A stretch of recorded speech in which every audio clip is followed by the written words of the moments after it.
You are now listening to the Soul and Wonder Podcast, episode 46, Vystopia with vegan psychologist Clare Mann. Welcome to the Soul and Wonder Podcast, where the conduits of the body, depths of the mind, and atlas of the soul are explored with devotion.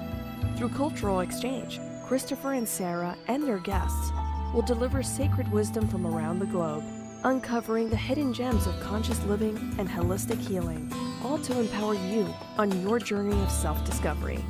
And now, here are your hosts, Christopher and Sara. We're back for another one. Welcome to the Soul and Wonder Podcast. We are your hosts, Sara and Christopher. Happy to have you guys with us on this one. We have been wanting to get Clare Mann, vegan psychologist based out of Australia, on our podcast since probably like November, and we're extremely excited that she was able to come on so early. But before we dive into her bio and the cool things that she's up to, we want to share a little love note on our iTunes. Share it. By a mystical journey. He left us a review that says, "A great podcast full of wonderful information in all areas of life. Thank you so much for taking the time out of your busy day, mystical journey, and leaving us an iTunes review, because that helps us tremendously." Yes, it does. It helps to spread our podcast. And I don't know if we mentioned this, but we were just named one of the top 5 podcasts for mind and consciousness expansion by Collective Evolution. So that was pretty cool. That was really cool. Yes. Super honored to be featured on that. Absolutely. So to leave us a review, you need to go to iTunes. So you can do it 2 spaces now. You can actually go on our newly created Facebook page, type in the Soul and Wonder Podcast on Facebook, leave us a review there. You could also go on iTunes. You go on iTunes on your phone, on your computer, and you can search for our podcast by typing in the Soul and Wonder Podcast. Once that comes up, you'll see a section for reviews. You click that and you can rate it 1 to 5 stars and leave a comment. yeah, and we'll feature your review on one of our episodes. Yes. Guys, before we get into Clare Mann, though, we need to tell you how awesome our Facebook group is thriving. The Soul and Wonder Vegan Warrior Community. We are stoked because it's only been around for a few weeks. We've already got over 255 members. Everybody is extremely supportive of each other. We focus on the holistic approach to one's personal development, meaning mind, body, and soul. And all of our members are ready to make positive change in their life and increase their self-awareness and be awesome vegans. Vegan warriors, that is. And for those of you that don't know what a vegan warrior is, we define that as one who nurtures the interconnectedness of all life and who routinely trains in the mastery of both the inner and outer dimensions of the self, with the goal of operating from a state of clarity, harmony, and balance, so he or she can lead a heart-centered life while in pursuit of creating a more compassionate world. And we actually created an easy 9-step method on how to become a vegan warrior. So for all those details, join our community, Soul and Wonder Vegan Warrior Community, on Facebook. And we have exciting things coming. In February, we're going to be launching a Get Out of Your Own Way challenge. So in this challenge, we'll help you identify the ways that you might be getting in your own way of reaching your goals, success, and overall fulfillment. We'll also help you build strategies to break these self-sabotaging patterns so you can step into your personal power and start paving the way to a better life. So once again, that's in our Soul and Wonder Vegan Warrior community. And this challenge will include, by the way, it's all free, 9 days of guided live videos with the replay posted afterwards. You're going to get worksheets for each day to stimulate creative thinking and reflection. We'll walk you through some visualization exercises to help you get clear on a dream, goal, or desire you want to start working towards reaching now and is in alignment with your core values. Of course, you'll have a free Vegan Warrior training manual. We're going to give you tools to increase awareness on self-sabotaging behaviors, thoughts, and beliefs, and of course, tools to help you overcome them. But the best thing is that you get to interact with others. This is a safe space for you to talk with people, share your vulnerabilities, your fears, your successes, your insights, and it's live, so everyone gets to interact on the spot. A really cool thing is that you'll also get a chance to win money off the total cost of our one-on-one Vegan Warrior Total Immersion coaching program. So once again, join us at Soul and Wonder Vegan Warrior Community on Facebook and invite any of your vegan friends that are open-minded to the holistic approach to personal development and well-being and are super ready to transform their lives. And if you're curious about the one-on-one coaching program, you can check out more details at www.soulandwonder.com/total-immersion.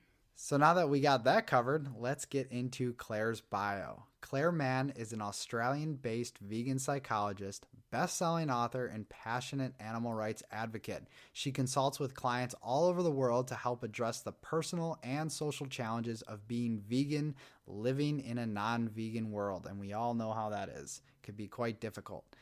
She runs public and in-house training programs in communication, team building, ethical leadership, and regularly appears on TV in the press. She has authored and contributed to numerous books. Her latest book, Communicate: How to Say What Needs to Be Said When It Needs to Be Said in the Way It Needs to Be Said, has international acclaim with foreword written by U.S. presidential advisor Doug Wead. She is an editor-in-chief of the digital business magazine Ethical Futures: Conversations That Matter, which champions initiatives that are profitable and successful without abusing people, the environment, or animals. She is the co-founder of the Vegan Voices smartphone app, a free 30-day video training with tools and techniques to respond to typical communication challenges faced by vegans, as well as resources to support the information they share.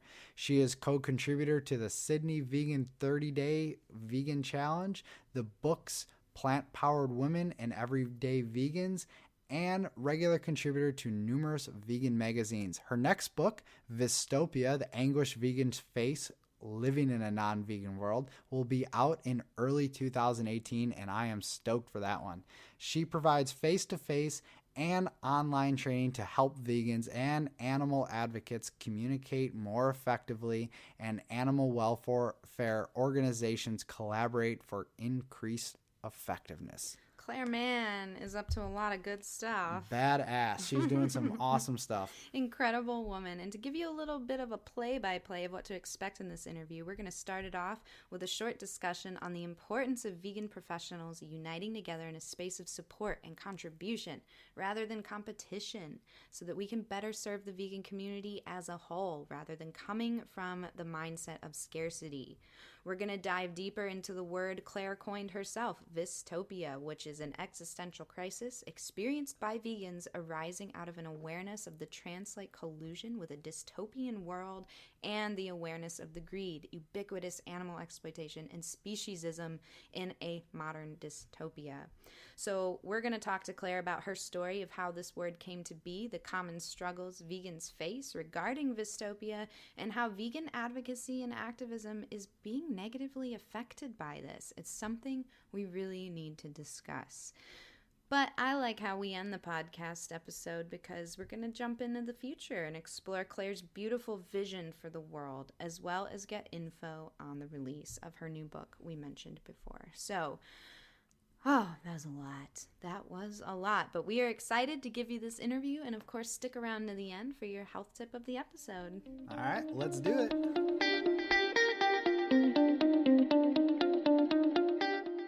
Welcome back, ladies and gentlemen. We are now here with psychologist Clare Mann. Clare, we are thrilled to have you on the show. It's wonderful to be here. Thank you. So, we're obviously going to get into the subject of Vystopia because I know that's what a lot of our listeners want to dive into, and we'll get to that here in a minute. But I'd like to ask you something first out of sheer curiosity. So, throughout our journey of becoming personal development coaches for vegans, we've realized how much support the plant-based and vegan community has had when it comes to those, of course, interested in transitioning to that plant-based or vegan lifestyle. But we've only really met like maybe 2 or 3 other people besides ourselves and you that work in the space with people who have already become vegan in some form or fashion. So out of curiosity, what prompted you to focus your psychology within the established vegan community? Well, of course, I am a vegan and a telling witness to the whole both challenges and wonderful opening up of consciousness and health and wonderful things like that. But I guess it was something I had to respond to because increasingly, the more I got out there and started talking in animal activist groups or campaigning or being part of rallies or conferences, vegans were coming to me almost in droves and saying, I can't talk to a normal psychologist because if they really understood my plight, they would have to be vegan because if they don't become vegan, they either think, well, you don't agree with what I'm saying, you don't believe me, or you're actually a psychopath. And so I realized that I really needed to come out of the closet. I'd certainly come out of the closet with my own values, but to call myself a vegan psychologist, to give credence to the fact that there is a special psychology attached to our journey and living in a non-vegan world. And so I responded to that by calling myself a vegan and then putting in place ways to specifically help the community. I really like that a lot. And I think that's really important for you yourself to establish yourself as a vegan psychologist, because I know that I've posed the question in a lot of different areas and social media and so on about, if you were going to work with a psychologist or a coach and would you prefer them to be vegan? And I would say 99.9% of them would say yes, considering you do share the same values, the same challenges and so on. So I think that's great that you're doing that. Mm-hmm. Well, it's interesting. There are a lot of, I'm sure there are a lot of psychologists out there. There's certainly a lot of counselors who are vegan, but they're afraid to actually say that's what they are. Mm-hmm. They feel for all sorts of reasons, they'd be compromising their objectivity or saying to the world. And I say to people, there are Christian counselors, there's gay and lesbian counselors. Mm-hmm. And it's very important to, position yourself in a way that it's impossible actually to put yourself out there in any profession and not say something about who you are. The fact that you've chosen to go into a certain line of work says something about what's important to you and what you value. Well, and you're defining your niche so people can find you easier that way. Mm-hmm.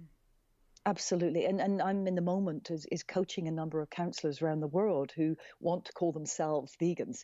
Wow. And they're realize, and I'm only too thrilled. I see that there are so many challenges we're facing, and the more people on deck we can get working and supporting, it's only through collaboration we're really going to usher in this brave new compassionate world. I love that you said that, because it's, you find competition in a lot of other realms. And I feel like this vegan community, we're starting to network so much so that we're supporting each other in this movement forward. And I think that's only going to benefit the community. Yeah, I totally agree with you. And in fact, competition is something I've always resisted. I say to people, really there is no competition. You have to just be creative. There are enough problems in the world to solve. We don't have to scrabble around and try and sort of steal it from other people. And I think that's a cause of so many problems in the world, is competition and not championing what other people do. And I'm only too happy when people come forward and we can work together, see how much more we can create and solve. And I do think the vegan community has greater spirit and values there because, to some extent, it's not about us. We're trying to, for so many people, primarily, of course, veganism is a philosophical position about the non-use and exploitation of animals. So they become our number one focus to start. And just imagine when we have a vegan world and we don't use and exploit animals or the environment, and in turn, of course, people in that process. What amazing things we could create. And so there's a lot of work to do. There certainly is no competition. Absolutely. Speaking of that, lots of work to do. So the term you coined not too long ago, Vystopia, has really exploded all over the vegan social media and the internet in general. So for our listeners that have yet to hear the word, could you explain this a little bit and what it means? Yes, Vystopia. It sounds a little like those words like utopia and dystopia. And it came about really looking at those two positions. And I'll just explain what those two are, so Vystopia will become a little more easy to understand. When we talk about a utopia, we talk about an ideal place of joy and freedom, kindness and compassion, an idealized world of what is possible. And a number of existential and philosophical writers have written around there, people like Aldous Huxley. When we look at dystopia, and he's similarly written about these things. A dystopia is a place of darkness and totalitarianism, competition, cruelty, abuse, and demonization of anything to do with that is good or kind. And so these are polar positions. And I came to realize that the vegan, when living in a non-vegan world, is suffering from an existential experience, not a pathological experience, is this absolute angst of living in a world that doesn't feel at all comfortable and is dystopian in nature. So I'll give you a definition of Vystopia and then explain why I believe we are living in a Vystopia, a dystopia. So Vystopia is an existential experience that vegans face when they become aware of the systematized cruelty towards animals in our society through industry and everyday consumer use. And then when they try to tell the non-vegan of the extent of what is going on, they are met with a trance-like collusion with a dystopian world, i.e. a world that knowingly or unknowingly is colluding with the horrific abuse of animals. And so that experience, I say, is existential, i.e. it's about suddenly I woke up and my world is completely different. I'm here as an existent on the earth trying to make sense of what the world is. It's not a pathological position, i.e. that there is an abnormality about the experience of the vegan. In fact, if someone becomes aware of the systematized abuse of animals in the intensified industrial sort of socioeconomic slavery we live in, then if they don't have these symptoms of distress, then we've really got a problem. I couldn't agree with that more. And, I find something I just want to plug in really quickly before we go down the rabbit hole, that one of another common things is sometimes a non-vegan will start to come up with ways in which veganism is at fault for also perhaps contributing to any kind of environmental degradation or killing of insects or things of that sort, like, shipping coconut across the world or, farming, killing insects. And that's something that kind of irks a vegan even more, that this Vystopia becomes even more apparent, that it's all of a sudden nothing is perfect enough to fix anything ever, and you have to have this perfect system in order to to present these points to non-vegans. And it's like you start to go down this crazy path of, well, what am I even supposed to say? What am I supposed to do? Yes, absolutely. And I think I always say to vegans, that over your lifetime, as you grow, you will acquire information. And there's nothing more powerful than having some facts and figures to hand and to be able to eloquently communicate that. Because as we know, and every vegan will be testimony to this, if somebody asks you, where do you get your protein? And I can't believe people keep asking this, and usually they roll their eyes and groan. But there's all sorts of other questions. Like, for instance, will plants have feelings too? Or what would you do if you were on a desert island? Let's test the resolve of the vegan. Would they be tempted? They almost put it to the extreme. And really, when we have a compassion for people, we realize that these are really defense mechanisms. They're trying to find holes in the system to try and say, look, it's not possible, and this is what we always do, et cetera, because when the trance is broken and the veil is lifted, the vegan knows how painful this is. And I think at some unconscious, intuitive level, the average person in the street knows that they are going along with an enormous collusion of freedom in the world, when in fact they're part of slavery in many ways, emotional, ideological, and socioeconomic, actually.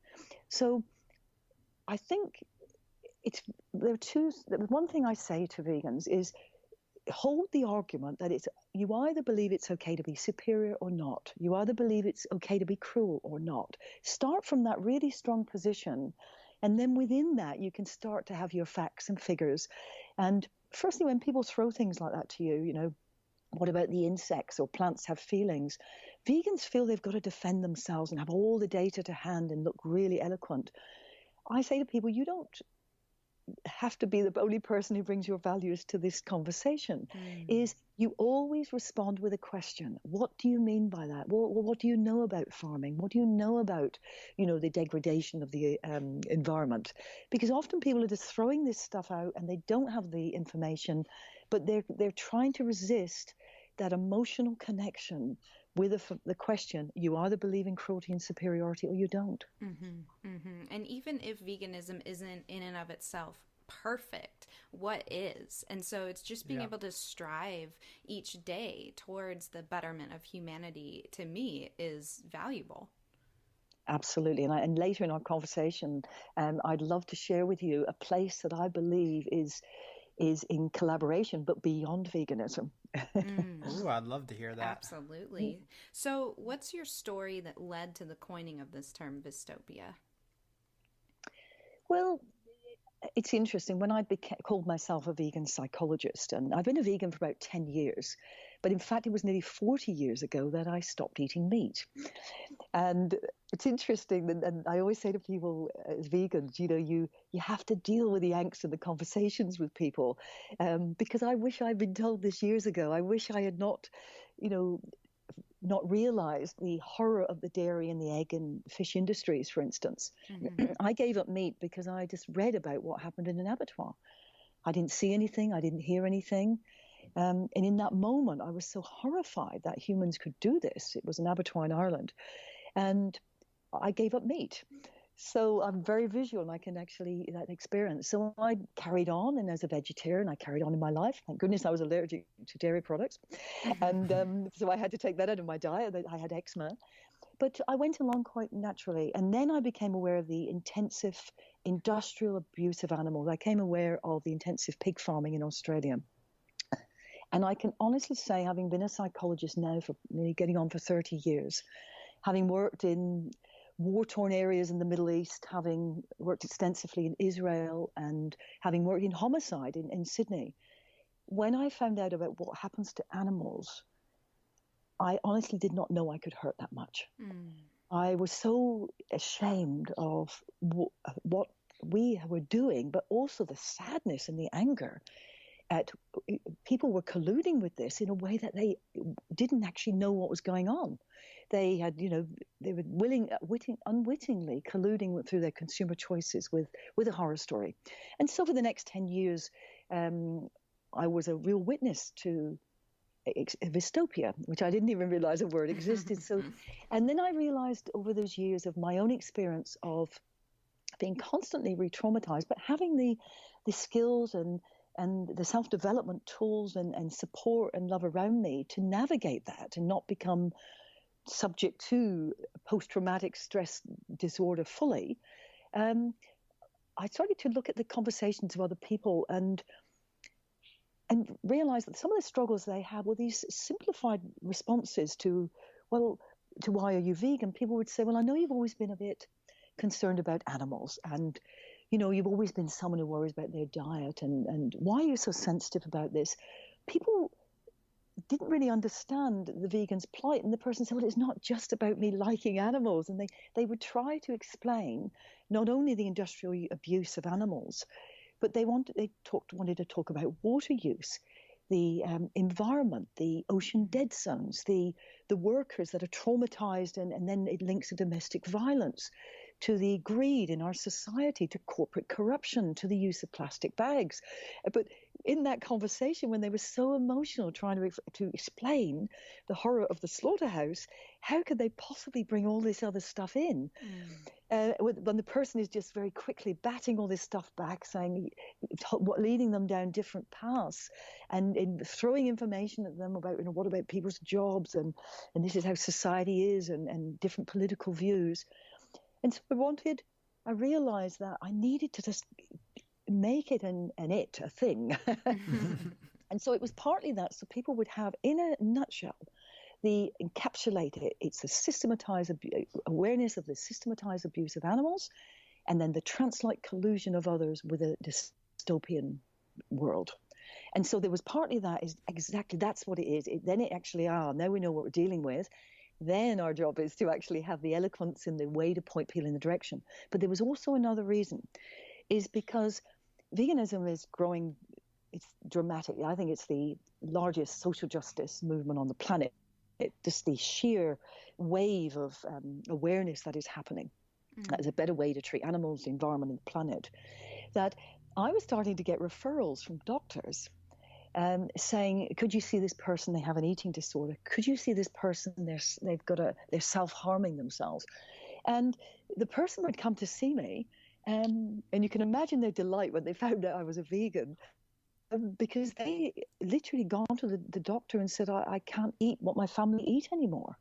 And I feel physically sick, and I'm retching when I see the family barbecue. And the doctor said, well, this person has an eating disorder. Ignoring the fact that the individual is trying to explain, well, we're all colluding with this, and I need to tell you about it as well. And then the doctor might sort of resist and whatever. But doctors were also referring people to me with saying that they were self-harming themselves. And when the individual came to see me, they were people that were working, say, undercover in factory farms, or they were part of the Save movement and bearing witness to what was happening outside slaughterhouses. And these individuals were so traumatized by this and felt guilty for their non-vegan activity before they realized that they were watching every video and documentary about animal abuse. And the doctor was saying, well, because you can't stop this, you are showing self-harming tendencies. If you're not cutting yourself, you are doing this. And I started to realize that if I didn't get in there quickly, the medical profession was going to pathologize the vegan's plight and give a word to it, which then would be associated with some medication so that we can sort of stamp out this reaction of the vegan and bring them back into normality. And I realized as an individual there that if they were going to do that, then well, they might as well put me on medication, because I was a telling witness to this. And I realized it was an existential experience.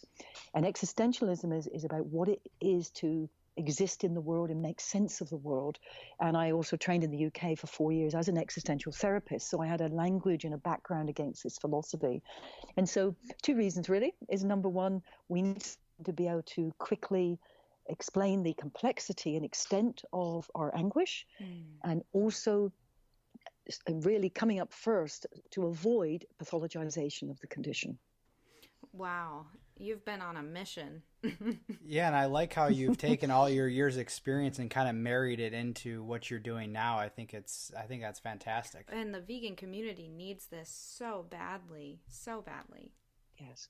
Well, it's interesting because I run a business called Communicate 31, and teaching people to have the conversations that matter 31 days a month. And that could be in-house trainings. And I have a leadership and communication program, which I run in a big hotel. I've been running it for years.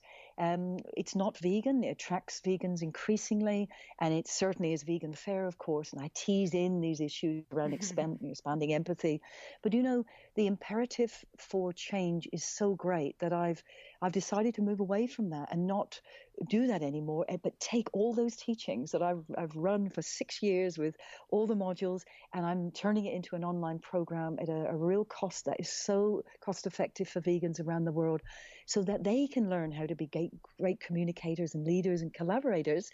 And so it's the hunger, as you know, when you really need to be doing this work, we really need to come to the table, and there's no time to be lost. Absolutely. Yes. So let me ask you this. So in what way do you find Vystopia inhibiting the effectiveness of activism or vegan advocacy at the moment?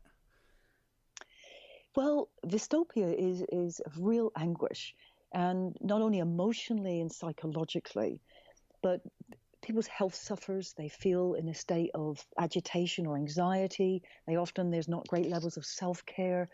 There's post-traumatic stress disorder symptoms. And I say to vegans, you've really got to put your own oxygen mask on first, because you cannot be the best advocate for change when you're in a deep state of trauma. And so it's stopping people becoming the best they can be. And when they're not able to look after themselves, they're not able to be wonderful communicators. They want to attack the world. They become misanthropists and they hate people. And they're not really helping animals there. But they also can't become great communicators and connect and engage with other people so that people say, hey, tell me more. And also take them on a journey through their conversations so that then the non-vegan becomes aware of this. They're able to help that person with their Vystopia.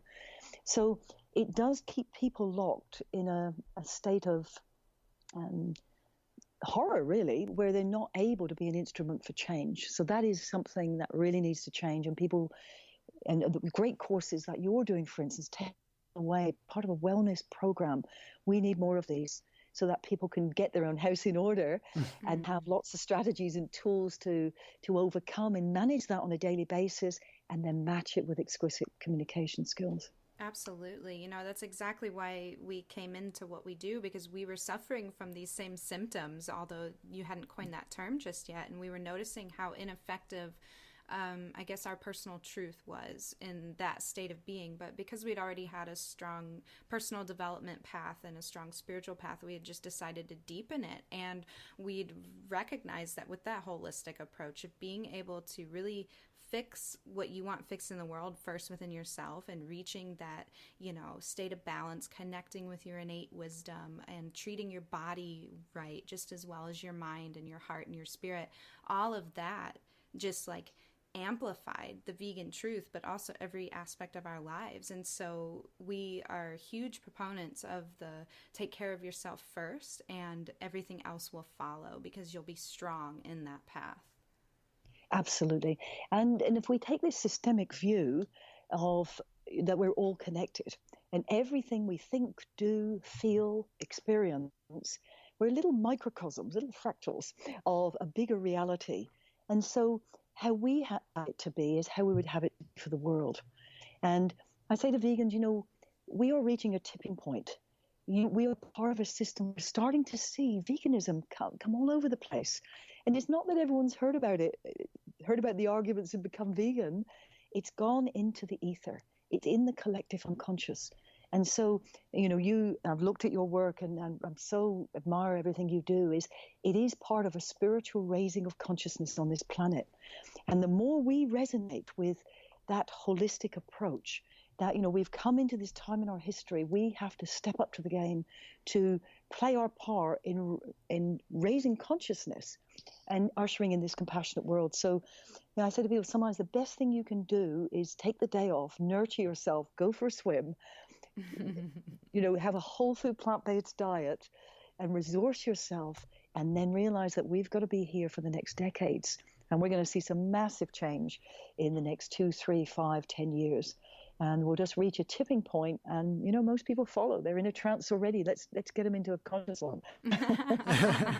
Well, the shift is definitely happening. And I mean, it's really easy to see too, as we've mentioned, some of the, you know, the veganism is skyrocketing. I mean, it's been 600% in 3 years. So, and it's only going to increase. So as we continue to elevate the collective consciousness in this way, it's just going to explode, and we'll end up having this really compassionate, connected global community of vegans. Well, I think the beautiful thing about veganism is that it doesn't just stop with the animals. You know, there's so many things that we concern ourselves with in regard to this, and human rights is one of them. So there are a lot of vegans I know that are very active in other social justice movements because of the sheer fact that they don't want any exploitation of anyone, not just animals or the slaughterhouse workers, but women's rights, you know, all kinds of things. And I think it's really inspirational to see when veganism border or crosses over those other sorts of justice movements as well.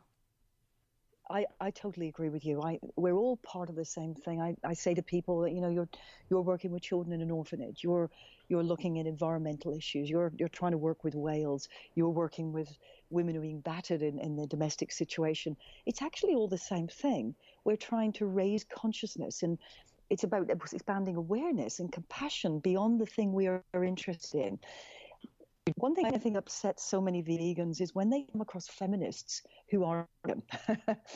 And they say there's such a direct connection between the hijacking of the female reproductive system, which feminists, male and female, talk about, and they can't see it towards dairy cows, for instance, cows and calves. But vegans too often need to expand their level of awareness to embrace the human condition. It's not one or the other. And you know, I'm recently involved in the Cube. You probably know about the Anonymous for the Voiceless movement. Yes, definitely.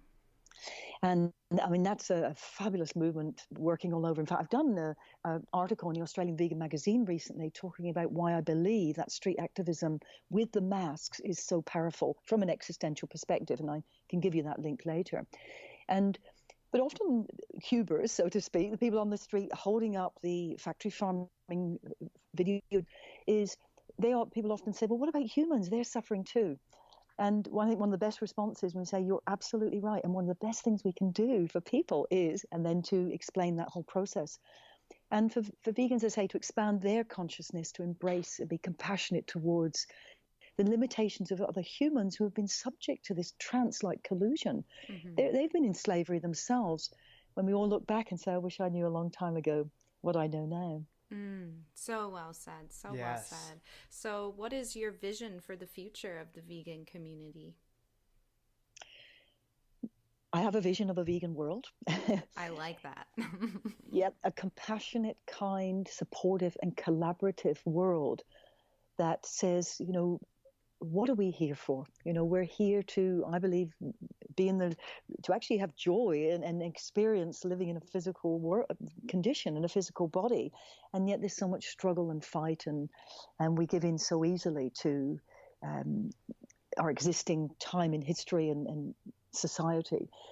It is a world in which people come together and each be creative and innovative and kind and supportive and truly collaborate. And collaborative leadership, something I've been talking about for a long time. We don't see a lot of collaboration. We see the word. We see really participation, where someone says, hey, I've got a great idea. I'll just listen to you, get a bit involved, maybe adapt things. True collaboration says, that's roughly where we're going. There's a compass going in this direction, this great new world. But if we come together, the whole will be better than the sum of the parts. And it's only by bringing us all together to do this. But so my vision is of a vegan world is so that there's expansive way for us to live compassionately and kindly as people, planet, and animals. But I think there's a place beyond veganism, or is a place hand in hand with veganism, because, the exploitation of people, animal, and planet happen because we have an economic system set up which enslaves people. Now, I've thought about this for a long time, and often when people even embrace the possibility of living in a world without money, they think about socialism or communism or a commune, and they say, oh, this doesn't work. I've come across a movement which is called the Ubuntu movement by a South African scholar called Michael Tellinger. His book is called Ubuntu, and I was aware of what Ubuntu was when I worked in Africa many years ago. Ubuntu is a Black African concept, which is, well, if it's not good for everyone being Mother Earth as well, then if it's not good for all, it's not good for any of us, and we won't do it. And that's why when actually capitalism started going to Africa, I was part of a system of a university process of, selling degrees and certificates and diplomas. And the Black students were saying, we don't want to be part of this because we've been under oppression for so long. The last thing we want to do is compete. And whilst I wasn't selling them courses per se, I was a lecturer and facilitating the integration of the new online systems. And they said, well, we want to collaborate. If it's not good for all of us, why would we want to do this? So I knew what Ubuntu was, but Michael Tellinger talks about creating a world without money, which is called contributionism.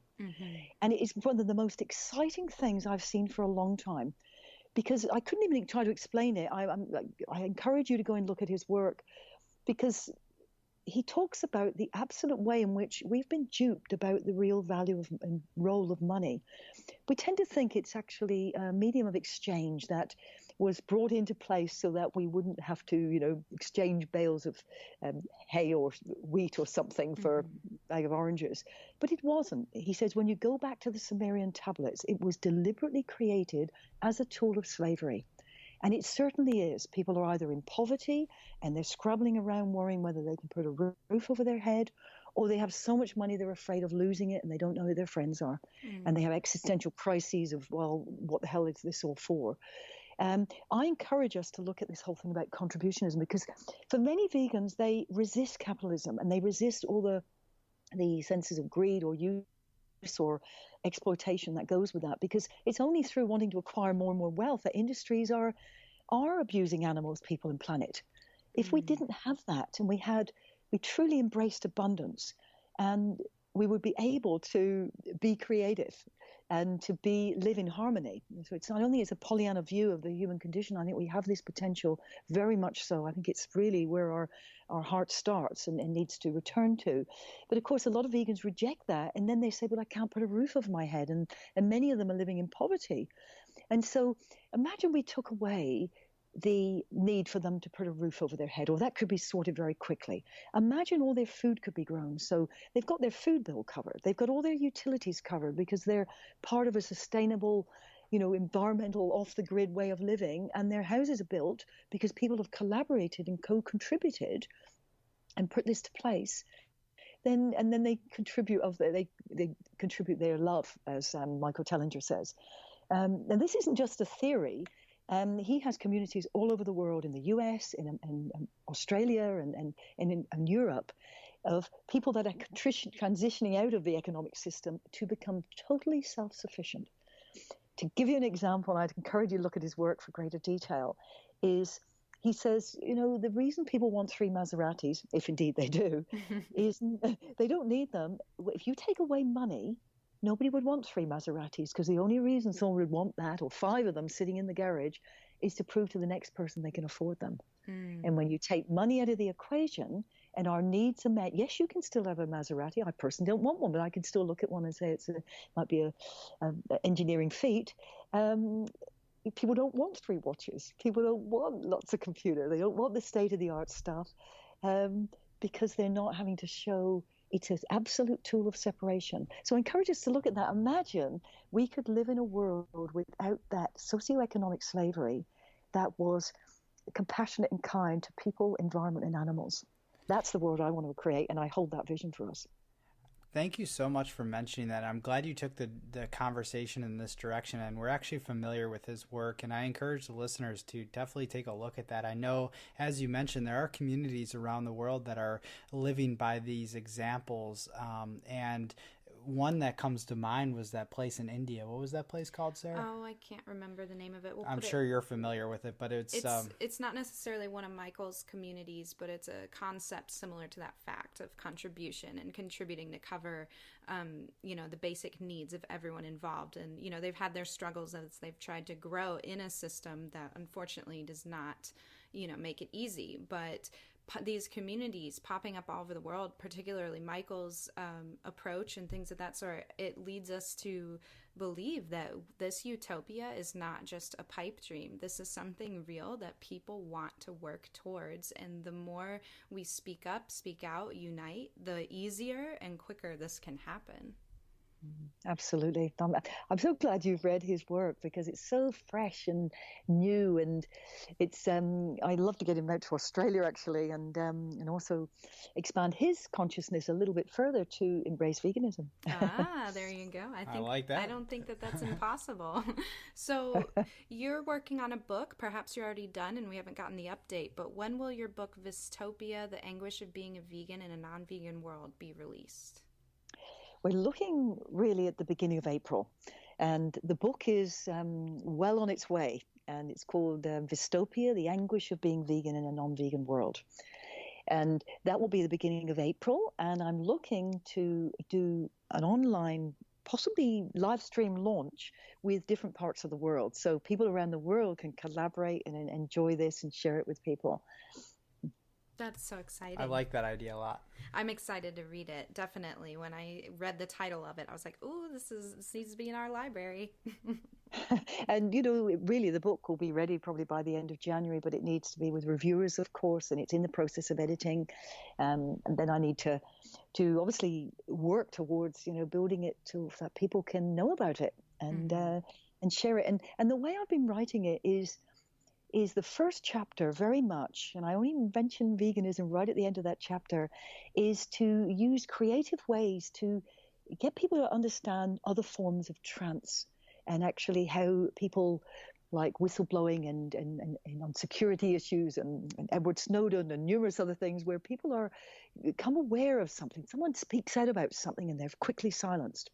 And I wake up people to that. And then I use certain analogies. And then that chapter is going to be for the non-vegan. It's so that the vegan can actually say, hey, mum, hey, doctor, hey, priest, hey, whoever. This is what this dystopia is about. And I'm the whistleblower, and veganism has, I've become aware of this, and I'm trying to tell you about the extent of it. Read that chapter, and then we can have a conversation.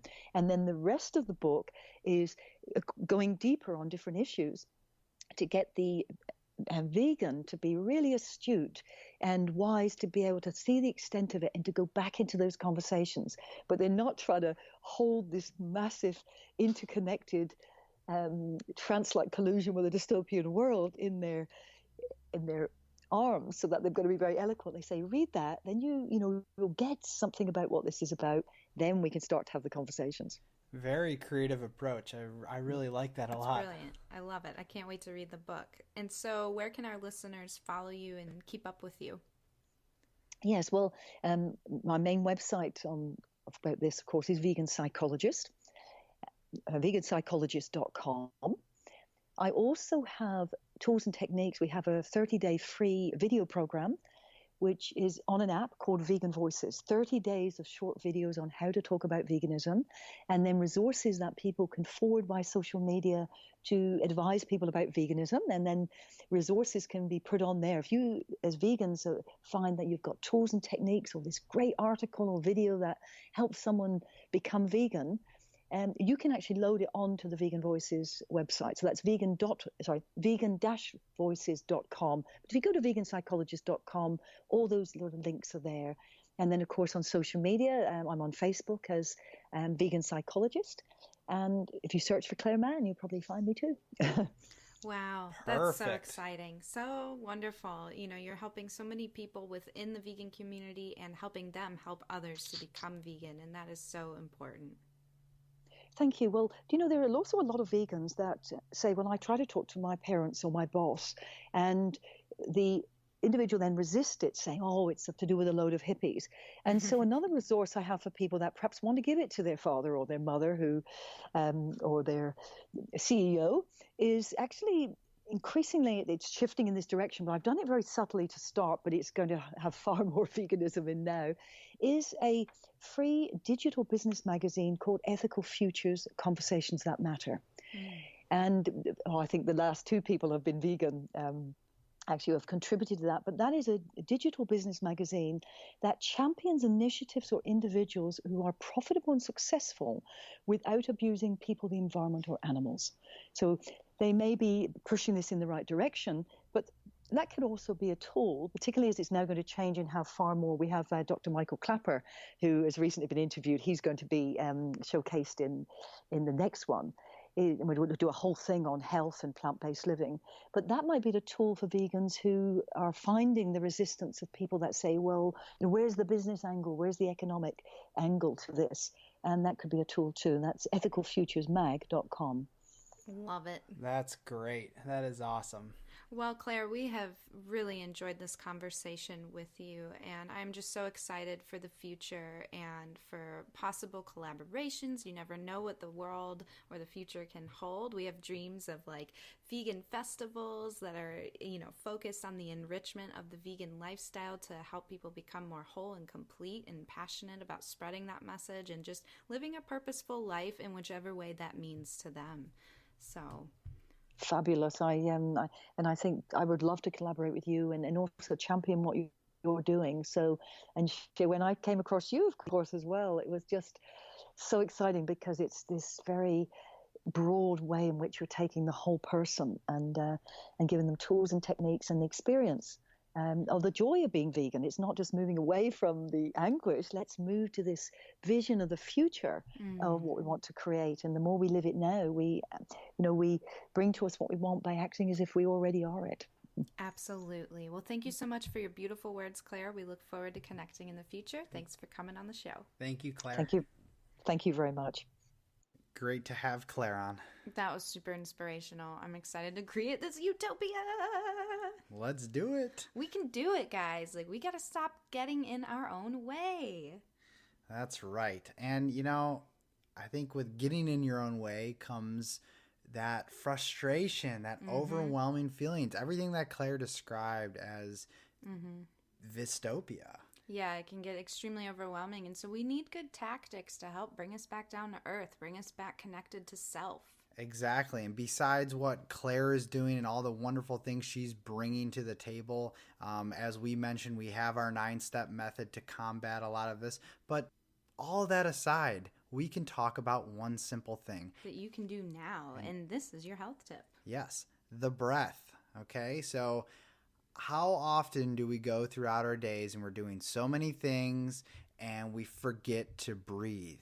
Sure, we do it automatically. Our bodies do it for ourselves, and that's always great because it means we're still alive. But how many times do we go about our day and consciously breathe? Especially when we get in those heated arguments with people about maybe veganism or anything else that you're passionate about. You get heated and your breath gets short and you start to get stressed out. You get tense. You're cutting off oxygenation from your body. Exactly. So what can we do? We can do simple breathing techniques. One of my favorite ones to do, well, there's many of them that I have, so it's so hard to choose from, but one of my favorites is just the simple 4-7-8 method. And this method is so simple. All you do is you breathe in for a count of 4, you hold for a count of 7, and you breathe out for a count of 8. Breathe out through your mouth. Yes.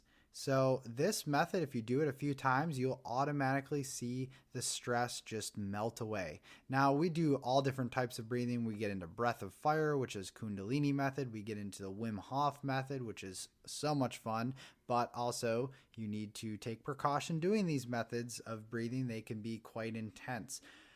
But if you want to learn more about breath work, we have a podcast episode for you. Episode 12 with Kathleen Booker. It's back in the old ones. It was. I don't know. I'm kind of scared to listen to that. We've grown, guys. We've grown. So excuse us if in episode 12, one of our oldies, we might not be as podcast friendly. But Kathleen's a breath coach, and we have an episode with her called The Power of Breath. But there's a lot of other stuff out there you can research. But yes, simple.